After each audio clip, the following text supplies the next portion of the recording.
अगर मुझे पता होता कि इन महान वैज्ञानिकों के द्वारा कुछ नहीं हो पाएगा, एक नन्हे से मुन्ने से चुनने से कोरोना वायरस की वैक्सीन नहीं बन पाएगी, तो मैंने कक्षा 11 में मैथ्स की जगह बायोलॉजी ले ली होती। मेरा उस समय का एक गलत फैसला आज पूरे ब्रह्मांड पर भारी पड़ रहा है।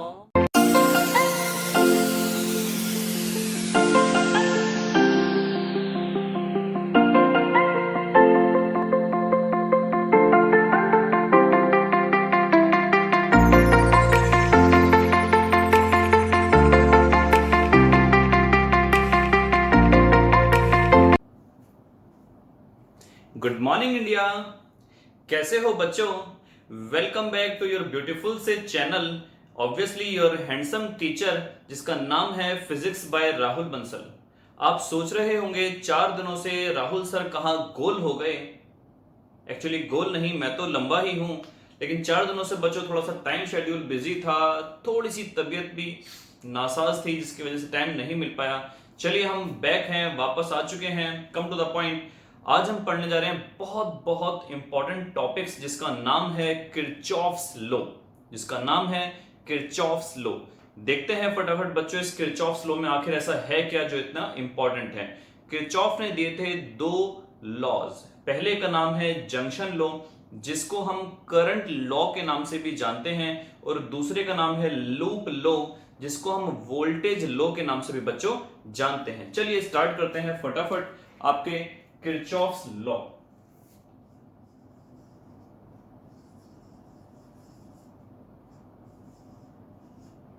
किरचॉफ्स लॉ बच्चों, फर्स्ट लॉ है इसका, जिसको हम जंक्शन लॉज के नाम से भी जानते हैं, जंक्शन लॉ, और इसको हम करंट लॉ भी बोलते हैं।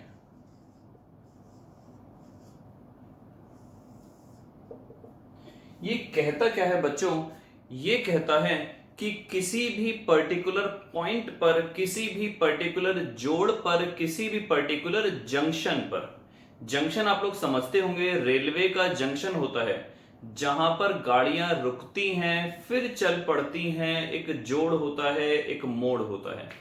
तो यहां पर हमारे पास क्या मतलब हुआ कि सपोज करो एक पर्टिकुलर पॉइंट है किसी भी इलेक्ट्रिकल सर्किट में, एक पर्टिकुलर पॉइंट है अगर किसी भी इलेक्ट्रिकल सर्किट में, यहां पर सपोज करो बच्चों 2 तारे तो जा रही हैं और 3 तारे आ रही हैं।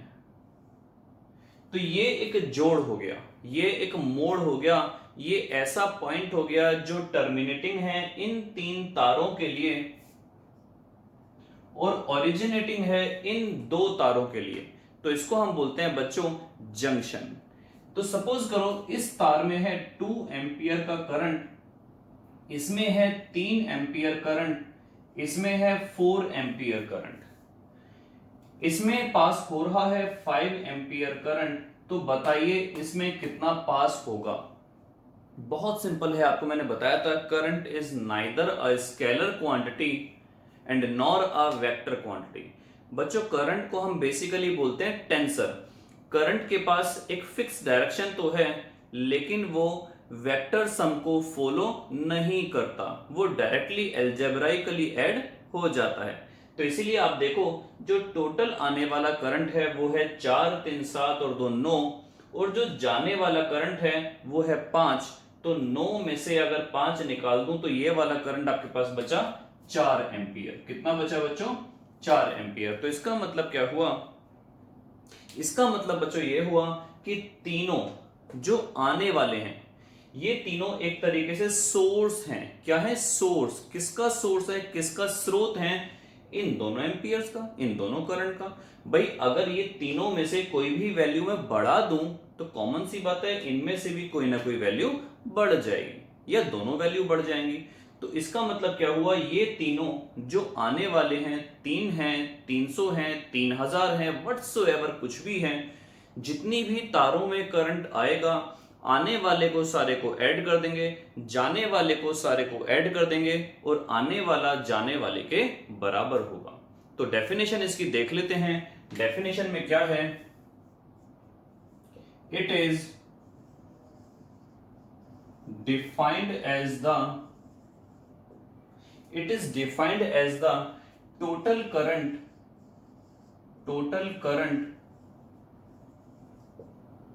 Meeting at a junction. It is defined as the total current meeting at a junction in a closed loop. या तो हम closed loop बोल सकते हैं या फिर electrical circuit बोल सकते हैं. In a closed loop or electrical circuit is zero. अब आप सोचोगे जीरो कैसे हो गया?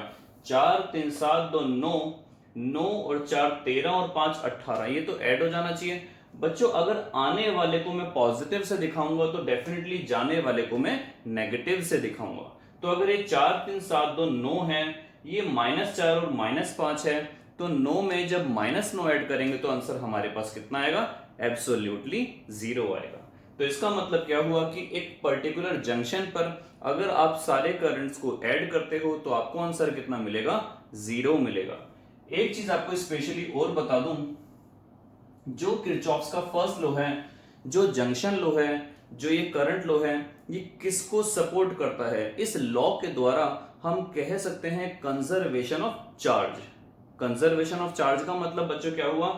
जितना चार्ज टोटली यहां से पहुंचा इस जंक्शन पर, उतना ही उस पर्टिकुलर इंस्टेंट पर यहां से निकला.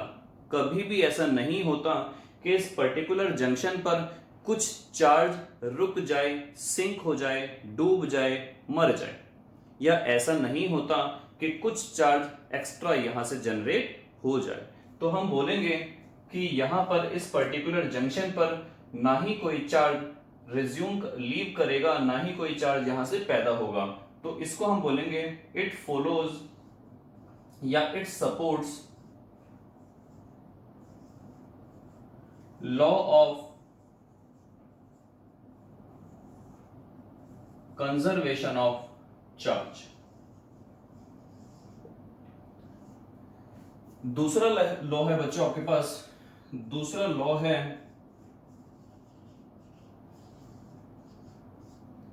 Loop law.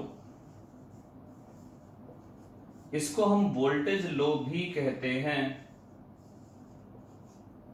लूप लॉ या फिर वोल्टेज लॉ. तो लूप लॉ या वोल्टेज लॉ के अंदर बेसिकली है क्या, देखते हैं. पहले यहां पर मैं इसकी डेफिनेशन लिखता हूं. इट स्टेट्स दैट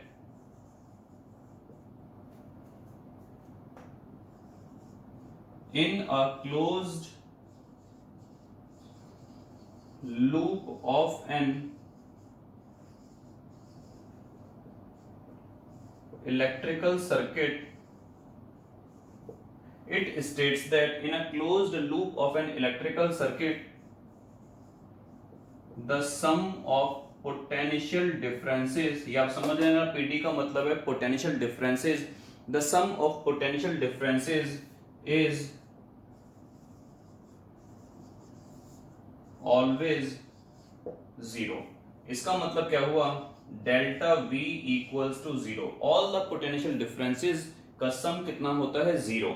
और ये किसको सपोर्ट करता है? जैसे यहां पर बताया गया चार्ज को सपोर्ट करता है, ये सपोर्ट करता है, it supports law of conservation of energy. बच्चों एक्चुअली बच्चों नहीं है, केवल एनर्जी तक ही है. तो ये सपोर्ट करता है, it supports law of conservation of energy. एक बार डायग्राम की फॉर्म में हम देख लेते हैं कि ये क्या कहना चाह रहा है. ये क्या कहना चाह रहा है? सेकंड लॉ किरचॉफ्स का जो है वोल्टेज, ये क्या कहना चाह रहा है? देखिए बच्चों, सपोज करो मैं आपसे बात करूं कि अगर ये क्लोज्ड सर्किट है, ये क्लोज्ड सर्किट है, इसमें मैंने 3-4 चीजें अप्लाई कर दी. 3-4 चीजों का मतलब हो गया, बल्ब लगा दिया, एक रेजिस्टेंस लगा दी, सपोज करो एक और बल्ब लगा दिया, या मैंने यहां पर कुछ एक फ्रीज वगैरह लगा दिया, रेफ्रिजरेटर लगा दिया, टीवी लगा दिया. तो यहां पर मैंने एक टीवी लगा दिया, ये रेजिस्टेंस R हो गई और इसकी भी कुछ ना कुछ रेजिस्टेंस होगी बल्ब की, तो ये मान ली मैंने R1 और ये मान ली मैंने R2 और इसकी रेजिस्टेंस मान ली मैंने R3। ये है बैटरी जिसकी वैल्यू है सपोज करो V। क्योंकि तीनों सीरीज में है, यहां से करंट कितना चलेगा बच्चों, I।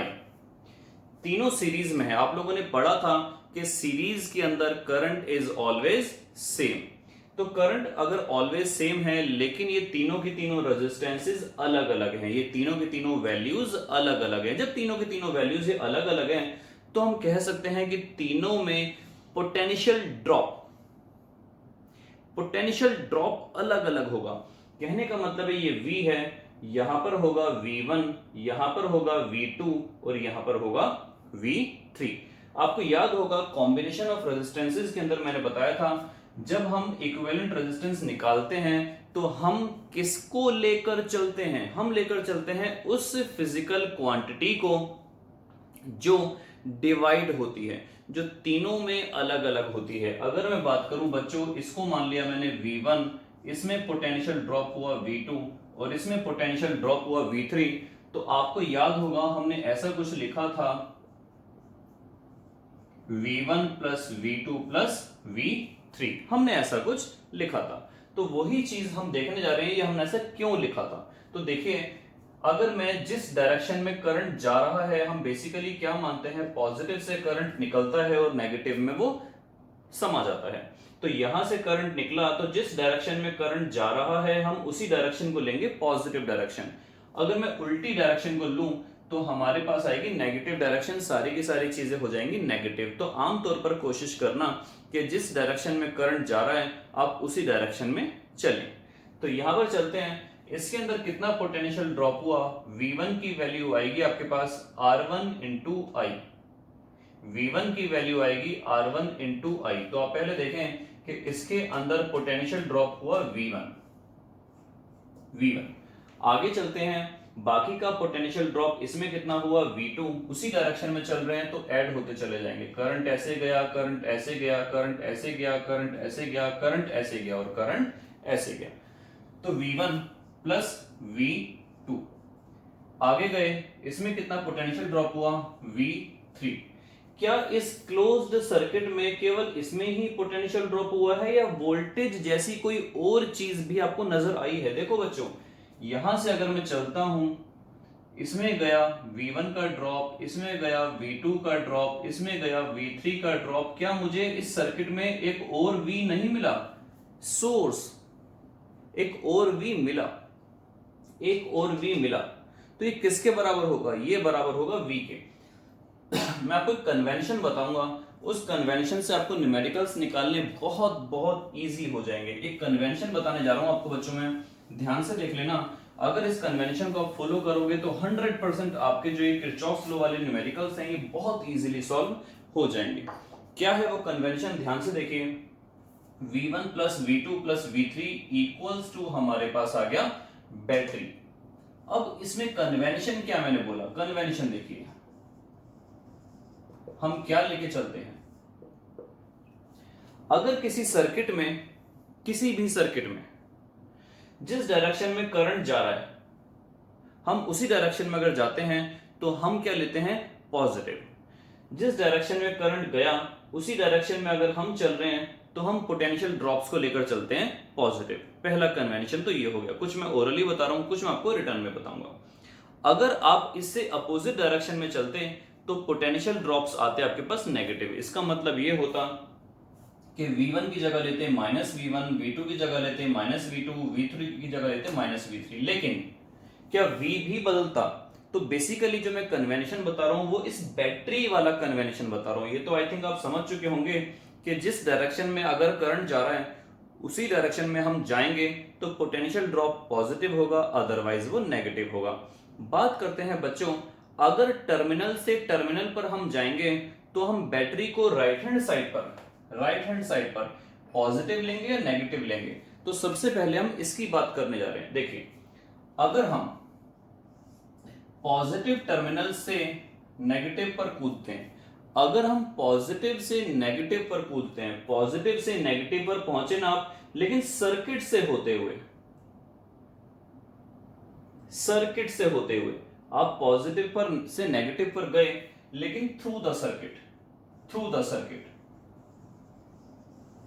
थ्रू द सर्किट, आप पॉजिटिव से नेगेटिव पर गए लेकिन थ्रू द सर्किट, सर्किट से होते हुए, ऐसी कंडीशन में आप बैटरी की जो वैल्यू है वो राइट हैंड साइड पर लिखेंगे पॉजिटिव, राइट हैंड साइड पर लिखेंगे पॉजिटिव। उसी तरीके से अगर आप पॉजिटिव से नेगेटिव में गए, पॉजिटिव से नेगेटिव में गए डायरेक्टली टपक, पॉजिटिव से नेगेटिव में गए डायरेक्टली टपक, तो इसका मतलब क्या हुआ, यहां पर हम लेंगे नेगेटिव, यहां पर हम लेंगे बच्चों नेगेटिव।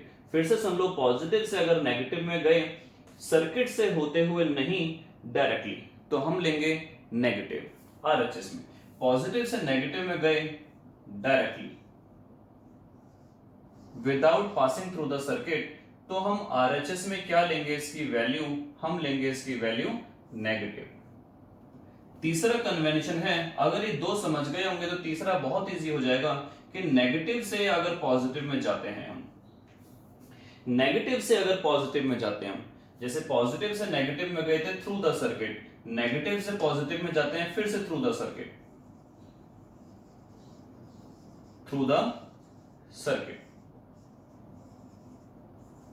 और उसी तरीके से हम नेगेटिव से पॉजिटिव में जाएंगे डायरेक्टली, डायरेक्टली।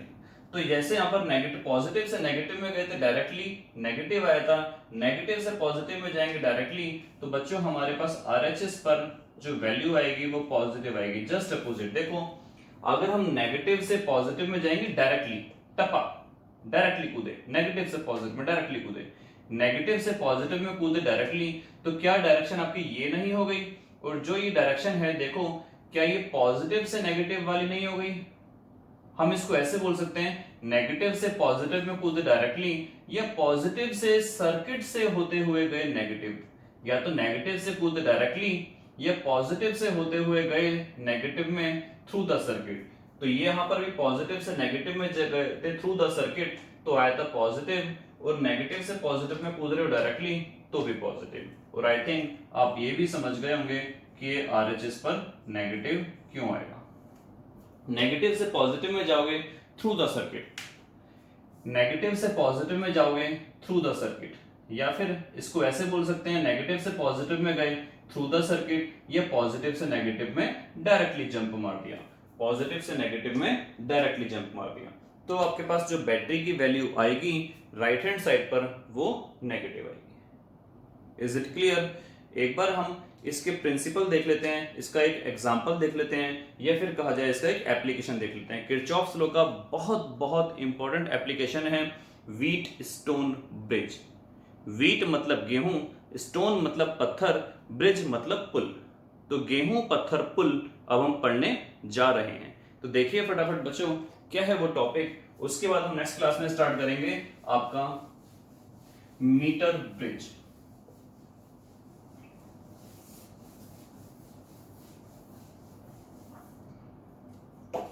देखते हैं क्या है आपके पास व्हीट स्टोन ब्रिज। इसकी डेफिनेशन काफी लंबी चौड़ी है, मैं ओरली बोल दूंगा आपको।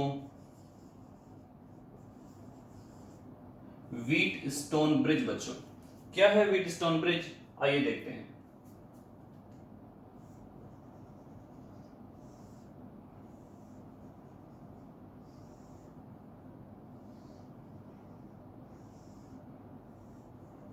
आए है क्या कलाकारी है, गजब की कलाकारी है, वाह वाह।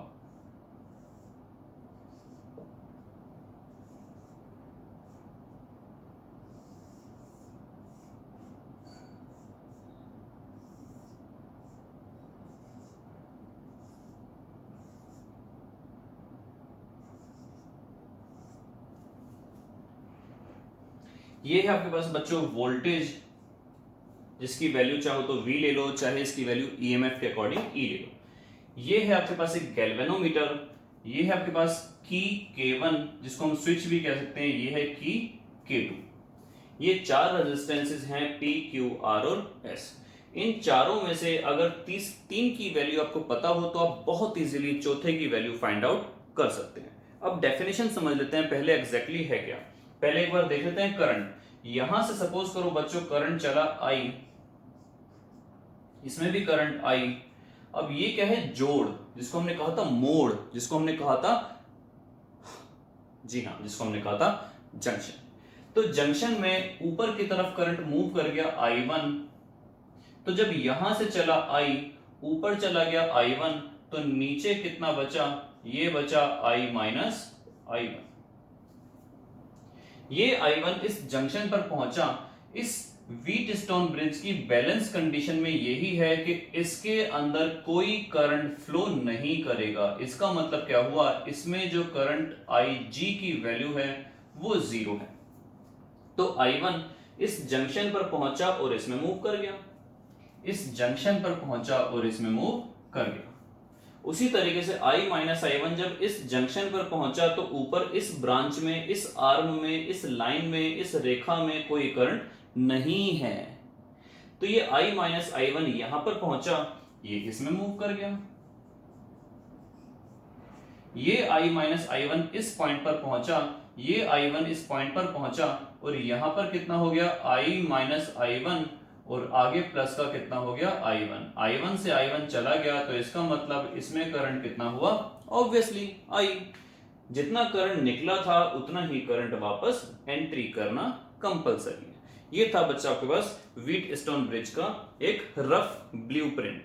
अब कहता क्या है ये व्हीटस्टोन ब्रिज, ये समझ लीजिए।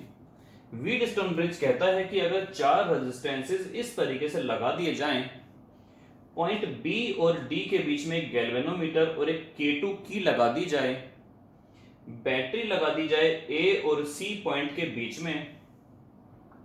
जैसे ही हम K1 को टैप करेंगे, K1 को हम टैप करेंगे, स्विच ऑन करेंगे, साथ ही साथ अगर हम K2 को भी स्विच ऑन करें, अगर इस ब्रांच में कोई भी करंट फ्लो नहीं कर रहा है, अगर इस ब्रांच में कोई भी करंट फ्लो नहीं कर रहा है, तो ये पूरा का पूरा ब्रिज, ये पूरा का पूरा गेहूं पत्थर पुल, ये पूरा का पूरा गेहूं पत्थर पुल व्हीटस्टोन ब्रिज क्या माना जाएगा, बैलेंस्ड व्हीटस्टोन ब्रिज। अगर इसके अंदर से करंट फ्लो करेगा तो वो हमारा बैलेंस्ड व्हीटस्टोन ब्रिज नहीं माना जाएगा।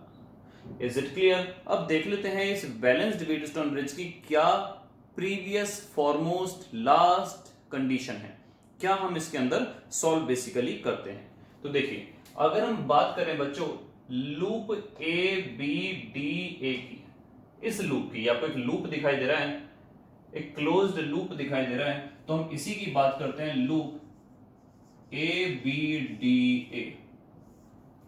करंट आप बोलेंगे ऊपर की तरफ भी जा रहा है, करंट नीचे की तरफ भी जा रहा है। मैंने आपको बोला था जिस डायरेक्शन में करंट जाए उसी डायरेक्शन के अंदर हमें मूव करना है। तो हम एक बार में दो जगह तो मूव नहीं कर सकते हैं, क्योंकि आमतौर पर अगर हम दो नाव में पैर रखेंगे तो हमारी टांगे, तो इसका मतलब क्या हुआ कि हमें एक बार में एक ही नाव में पैर रखना है, या तो ऊपर वाली में या नीचे वाली में। तो अगर मैं बात करूं इस रेजिस्टेंस की वैल्यू है P, करंट हो गया I1, तो इसमें पोटेंशियल ड्रॉप कितना हुआ बच्चों, पोटेंशियल ड्रॉप हुआ I1 इंटू P। अब इस लूप में हम A से गए यहां पर, इसमें जब आएंगे तो इसमें कोई पोटेंशियल ड्रॉप नहीं होगा, क्योंकि इस आर्म के अंदर कोई भी करंट नहीं है। तो यहां से यहां गए, यहां से यहां आए, अब वापस आपको क्लोज लूप में जाना है तो ऊपर चढ़ेंगे A तक। लेकिन आप देख रहे हो हम जब ऊपर जा रहे हैं तो करंट की डायरेक्शन के अपोजिट मिल रहा है, तो इसका मतलब क्या हुआ कि हमें माइनस का लेना पड़ेगा। तो हमारे पास आया minus I minus I1 into में R। क्या यहां पर इस क्लोज्ड लूप में कहीं भी कोई बैटरी आई है, बैटरी? जी नहीं। तो इसका मतलब सोर्स कितना मान लिया, या वोल्टेज की टोटल वैल्यू कितनी मान ली, 0। ये हो गया बच्चों I1 into P equals to, ये सारा उधर चला गया, तो I minus I1 into R, equation 1। उसी तरीके से अगर मैं बात करूं लूप दूसरा ले लेते हैं, BCDB, BCDB, यहां से चले हम इस तरफ, कहीं से भी स्टार्ट कर सकते हैं। इसमें करंट की डायरेक्शन में हम चले तो I1 इंटू क्यू, ये हो गया I1 इंटू क्यू माइनस। अब हम जब यहां से यहां पहुंचे तो डायरेक्शन माइनस की हो गई, अपोजिट डायरेक्शन हो गई, तो यह आ गया I minus I1 into S. और फिर ऊपर जाएंगे तो कोई करंट नहीं है, इक्वल्स टू 0। तो ये हो गया I1 इंटू क्यू, ये सारा उधर चला गया, ये आपके पास आ गया I minus I1 into S, equation number 2। अगर मैं बच्चों देखो ध्यान से, इक्वेशन 1 को और 2 को अगर मैं कर देता हूं डिवाइड, तो जब 1 को मैं 2 से डिवाइड करूंगा, I1 से I1 कैंसिल हो जाएगा, P बाय Q बचेगा। इसको इससे डिवाइड करेंगे, I माइनस I1 से I माइनस I1 कैंसिल हो जाएगा, R बाय S बचेगा। हम यहां पर लिखते हैं ऑन डिवाइडिंग 1 बाय 2, तो आपके पास कितना आया, I1 से I1 कैंसिल हो गया, ये आया P अपॉन में Q, इससे ये वाला पार्ट कैंसिल हो गया, ये आ गया R अपॉन में S। तो ये आपके पास निकल के आया बैलेंस व्हीटस्टोन ब्रिज का फाइनल रिजल्ट। अगर इन चार में से कोई भी 3 बच्चों, कोई भी 3 वैल्यू अगर आपको पता है, कोई भी 3 वैल्यू अगर आपको पता है, तो बहुत आराम से आप फोर्थ रेजिस्टेंस की वैल्यू निकाल सकते हैं। तो ये था आपके पास बैलेंस्ड गेहूं पत्थर पुल का सिद्धांत। इसके बाद हम स्टार्ट करेंगे नेक्स्ट क्लास के अंदर आपका मीटर ब्रिज, जिसको हम स्लाइड वायर ब्रिज भी कहते हैं।